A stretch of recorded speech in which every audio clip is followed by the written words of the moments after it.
Hey there, it's Prithvi, and in this video, you will learn how to prepare for the IELTS exam quickly at home on your own. What resources you may use, and how to approach different tasks to achieve your best score. Now, what I mean is your IELTS score will depend on your English skills, obviously, but it will also depend on how well you're prepared for the exam. If you have the right strategy, if you know how to fulfill specific requirements the IELTS examiners use to mark your papers, and that's what this video will help you with. I've also prepared a 5-step study plan with links to practice materials and many other useful resources for your preparation. And I'll tell you where you can download it a bit later. Right now, let me give you a brief introduction to the IELTS exam, and then we will discuss each section of this exam one by one. Okay? Let's get started. The IELTS exam lasts for under 3 hours and consists of 4 sections. Listening is 30 minutes, reading is 60 minutes, writing is 60 minutes. And those 3 sections are taken together in one go without a break between them. So with all the instructions and admin stuff, be prepared to spend in a room more than 3 hours. So, having a big coffee before your exam may not be a good idea, if you know what I mean. The speaking part is a face-to-face exam with a trained IELTS assessor, which will last for 11 to 14 minutes, and it may take place on the same day or on a different day from the rest of your exam. Don't be surprised. Paper-based or computer-based exam. In most cases and most countries, it's taken on paper, but at the moment, IELTS is rolling out computer-based exams, which are already available in some centers and in some countries. So, if you have this choice, think about taking a computer-based exam. Obviously, IELTS has tested the performance and people get very similar results in both tests. So you can't say that one is simpler than the other. But I think that a computer-based exam has several advantages. Namely, in the listening section, you get earphones, which means that you can increase the volume and hear the recording really clearly. In a paper-based exam, you usually hear the recording via loudspeakers in a larger room. And at my exam, it wasn't clear as I wished it was.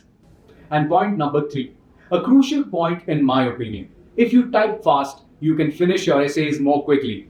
You can type your essays on the keyboard much more quickly, which means that you will have more time to edit your essays and to check them.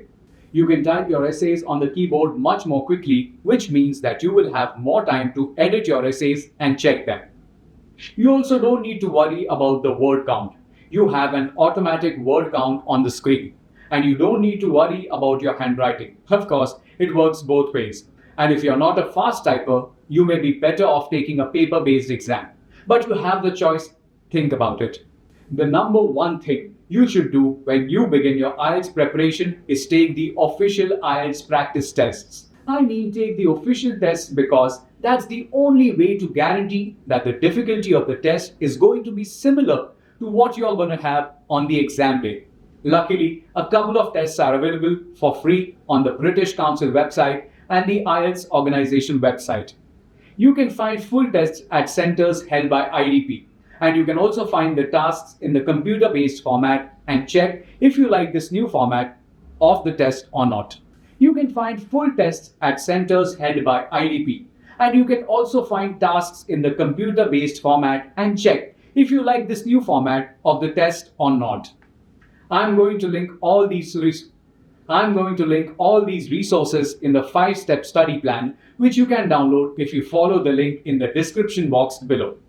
But don't worry about it. I will remind you at the end of the video. Now, let's look into each section of the IELTS exam and discuss how you can get your best score.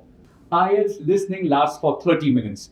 You will hear several dialogues and speeches and answer 40 questions. Questions are the easiest at the beginning and the hardest at the end.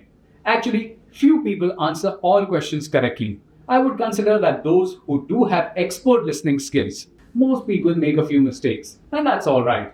You need to answer 23 questions correctly to get to band 6 and 30 questions to get band 7. What's the main difficulty here in IELTS listening? You're expected to listen to the recording, read questions, and answer questions all at the same time. So you really need to concentrate intensely and you will hear each answer only once. nothing will ever be repeated. That is why you should really make the most out of your breaks between different sections of this test. Before the recording starts, you have few seconds to read questions on the first page of the booklet. So try to read as many as you can. Ideally, read all of them. Then, you listen to the recording and answer questions on your question sheet. Don't bother about the answer sheet for now. Once the recording is over, immediately turn the page and start reading the next questions. They may tell you that it's time to check your answers, but you're better off reading questions which are coming next. If you know what questions are coming, you'll be able to answer more of them correctly. It really helps. There is a difference between the paper-based and the computer-based exam here. In the paper-based exam, you get your booklet with questions or your question sheets and a separate answer sheet, which I'm going to link in the study plan. So, when you're listening to the recording, you're marking your answers on the question sheets, and then you have 10 minutes at the end to transfer all the answers to the answer sheet. If you're taking a computer-based exam, you're just marking your answers on the screen. There is no separate answer sheet. No need to transfer your answer, so no need to give you 10 minutes at the end. And they don't. And as I've mentioned before, in a computer-based exam, you always get your earphones. While in a paper-based exam, in most cases, you hear the recording via loudspeakers in a big room, even though some centers do give you earphones. What can you do to answer more questions correctly in the listening section? My first tip is, if you hear that a certain answer is incorrect, cross it out straight away. Even if you miss the correct answer, you have a better chance to guess it if you cross out some incorrect answers. If you're taking a computer-based exam, you can use a highlighting tool. There is another feature of listening exam. There is another feature of the listening exam you should know about. Sometimes the information is presented in a misleading manner. Basically, the answer will change. For example, you listen to a conversation in a restaurant between a woman and a waiter.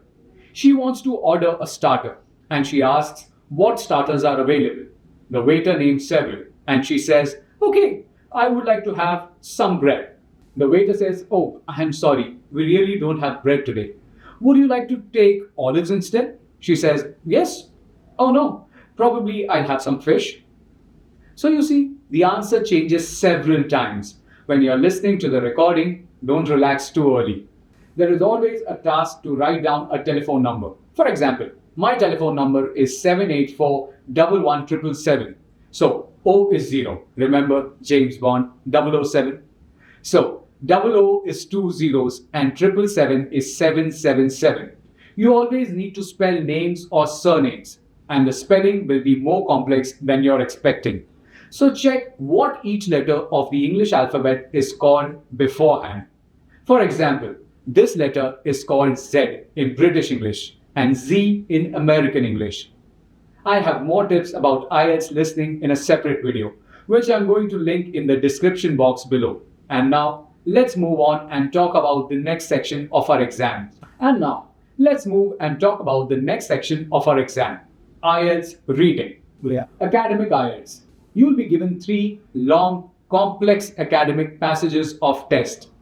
40 questions and 60 minutes. General training IELTS. You'll get 5 slightly shorter and simpler passages, but still 40 questions and 60 minutes. There will be a lot of reading to do, and the trick here is to find answers to all 40 questions in just 60 minutes. So let's talk about the time management in more detail. Time management. Usually, the first passage is the easiest and the last is the most difficult. You need to leave yourself more time to answer questions at the end. If you are taking the academic IELTS and have 3 passages, I would spend 15 minutes on the first, 20 on the second, and 25 on the third. In a computer-based exam, you can see how much time is left on the screen. But in a paper-based exam, you have to keep track of time yourself. I usually write down what time the reading section starts and then keep track of how much time is left. Invigilators do tell you how much time you have a couple of times before the end of the reading section, but you can't really rely on them. You have to keep track of time yourself. Correct answers needed. How many questions do you actually need to answer correctly to pass your exam? If you answer all If you answer all 40 questions correctly, you get band 9. But actually, if you're taking the academic IELTS and need to get band 6, that's 23 correct questions. If you answer 30 questions correctly, you get band 7. General training IELTS. Passages are slightly easier and topics are easier. That is why you're expected to answer more questions correctly. So, in general training, to get band 6, you need to answer 30 questions correctly. To get band 7, you need to answer 34 questions correctly. Answer sheet management. In reading section, you will be given a booklet with questions and separate answer sheet.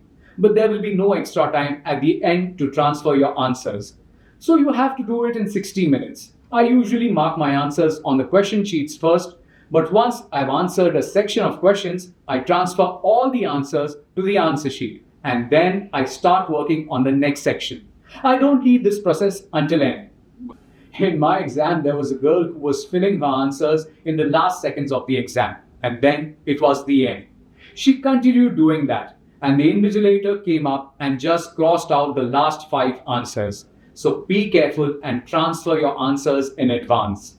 Best strategy for IELTS reading. Some people prefer to read the passage first and then answer all the questions. Those typically read really fast. But more importantly, they memorize information really well. For me, it doesn't work. I either spend way too much time memorizing everything and reading the passage, or I simply don't remember what I've read by the time I start answering questions. That is why I start with the questions.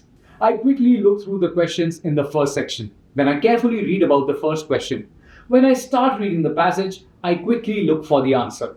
And when I feel the answer is somewhere here, I slow down.